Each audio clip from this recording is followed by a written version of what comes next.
Next part है student lanthanide और actinoid contraction क्या होता है। बहुत ही इंपॉर्टेंट पार्ट है और उसके इफेक्ट क्या हो रहे हैं। ठीक है, तो बहुत सिंपल है कि लैंथेनाइड्स के अंदर 4f ऑर्बिटल रेगुलरली बढ़ती जाती है एंड एक्टिनाइड्स के अंदर 5f ऑर्बिटल रेगुलरली बढ़ती जाएगी जैसे ही एटॉमिक नंबर बढ़ता है उस हिसाब से। जब एटॉमिक नंबर बढ़ेगा तो साथ में न्यूक्लियर चार्ज भी बढ़ता है। हमारे पास है न्यूक्लियर चार्ज भी बढ़ता जाएगा। तो कंसीडर करते हैं कि हमारे पास इधर पे ये न्यूक्लियस है, यहाँ पे कुछ ऑर्बिट्स हो गई, तो यहाँ पे आ गए आपकी 4f ऑर्बिटल। 4f ऑर्बिटल के बाद आ गए हमारे पास 5d ऑर्बिटल और उसके बाद हमारे पास आ गई 6s ऑर्बिटल और यहाँ पे हमारे पास क्या है पॉजिटिव चार्ज। उससे पहले हमें ये भी पता होना चाहिए कि शील्डिंग इफेक्ट और स्क्रीनिंग इफेक्ट होता क्या है। शील्डिंग इफेक्ट क्या होता है, कोई भी ऑर्बिट या ऑर्बिटल की कैपेसिटी होती है just to neutralise the charge present on nucleus, या बाहर वाले इलेक्ट्रॉन को ज्यादा चांस नहीं मिलता to neutralise the charge on positive charge present on nucleus, because जो अंदर वाले जो इनर इलेक्ट्रॉन होते हैं न्यूक्लियस को सेंड कर लेते हैं। ठीक है, तो ऐसे केस में अगर हम देखते हैं तो जो s ऑर्बिटल होती है, इस s ऑर्बिटल का शील्डिंग इफेक्ट सबसे ज्यादा होता है। s के बाद p का नंबर आता है। s क्या है, न्यूक्लियस के सबसे बहुत क्लोज है और इसका शेप बहुत सिमेट्रिकल होता है। s p, उसके बाद d होता है और उसके बाद होता है f। ये लैंथेनाइड्स और एक्टिनाइड्स के अंदर क्या होता है, ठीक है, लैंथेनाइड्स में 4f ऑर्बिटल बढ़ेगी, एक्टिनाइड्स में 5f ऑर्बिटल बढ़ेगी, इसके बाद होगा 6d, इसके बाद होगी 7s। ठीक है ना। सो जब भी एटॉमिक नंबर बढ़ेगा, z बढ़ेगा, तो प्रोटॉन की एडिशन इधर होगी, न्यूक्लियर चार्ज बढ़ेगा और जो इलेक्ट्रॉन की एडिशन होगी, यहाँ पर 2 इलेक्ट्रॉन होंगे और इलेक्ट्रॉन की एडिशन यहाँ पे होगी। लेकिन इसका शील्डिंग इफेक्ट बहुत ही क्या है, पुअर। इसका मतलब ये न्यूक्लियस के पॉजिटिव चार्ज को कंप्लीट न्यूट्रलाइज नहीं कर सकती।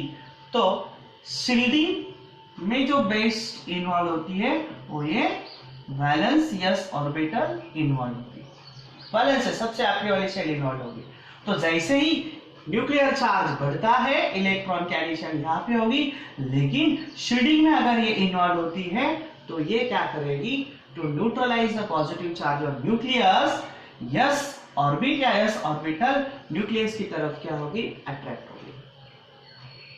समझ आ रहा है। तो जैसे ही वैलेंस s न्यूक्लियस की तरफ अट्रैक्ट होगी तो साइज क्या हो जाएगी, कॉन्ट्रैक्ट, और इसी को बोला जाता है कॉन्ट्रैक्शन। अगर ये कॉन्ट्रैक्शन लैंथेनाइड्स के अंदर हो गया तो इसे लैंथेनॉइड कॉन्ट्रैक्शन बोला जाएगा, और यही कॉन्ट्रैक्शन अगर एक्टिनाइड्स के बारे में हो गया तो इसे एक्टिनॉइड कॉन्ट्रैक्शन बोला जाएगा। बहुत सिंपल सी बात है, ठीक है ना।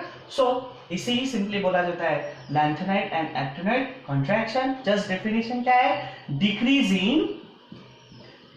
In size of lanthanides or actinides in ionic as well as atomic state due to poor shielding effect of f orbital and better shielding effect of valence s orbital, that decrease in size simply called as lanthanide contraction or actinide contraction। तो इस lanthanide contraction और actinide contraction के हमारे पास 2 effect होते हैं। First effect क्या है, basicity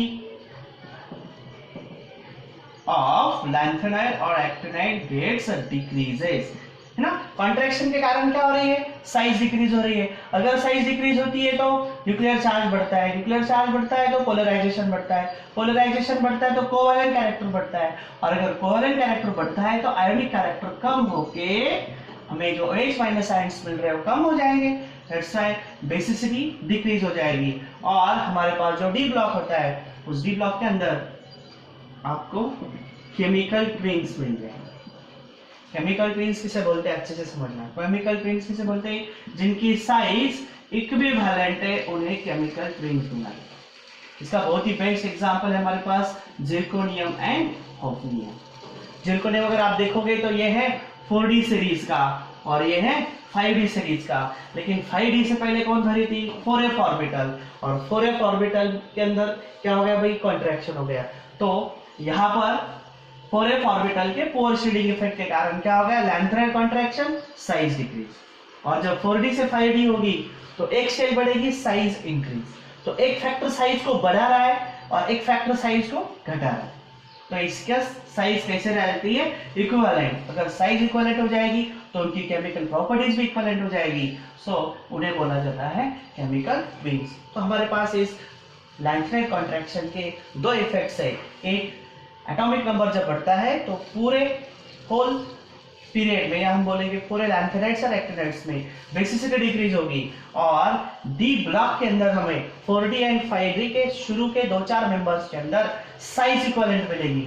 तो साइज इक्विवेलेंट का भी मतलब रीजन होता है लैंथेनाइड कॉन्ट्रैक्शन। सो इस तरह से बहुत ही वेरी इंपॉर्टेंट और आईएफबी पार्ट है called as lanthanide and actinide contraction. Thank you.